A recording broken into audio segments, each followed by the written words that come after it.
चला तर आज आपण बनवणार आहोत स्पंज डोसा।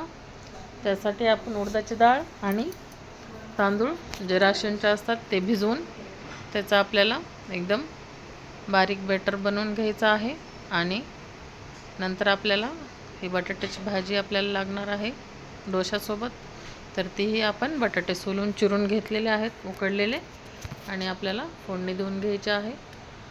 मोहरी आणि जिरे आणि कांदा परतून घ्यायचा आहे त्याच्यामध्ये, आणि कढीपत्ता टाकायचा आहे, लसूण टाकायचा आहे आणि बटाटे टाकून तेलावर परतून घ्यायचा आहे। हळद आणि लाल मिरची टाकून आपल्याला ही भाजी आपण तयार करून घेतलेली आहे।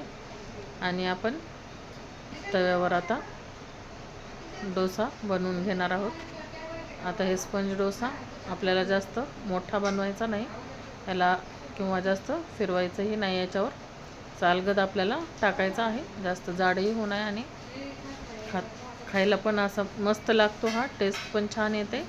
आता हा झालेला आहे आपला स्पंज डोसा तयार। आणि खोबऱ्याची चटणी आणि बटाट्याची भाजी, मी खोबऱ्याची चटणीची रेसिपी अगोदरही तुमच्याशी शेअर केलेली आहे।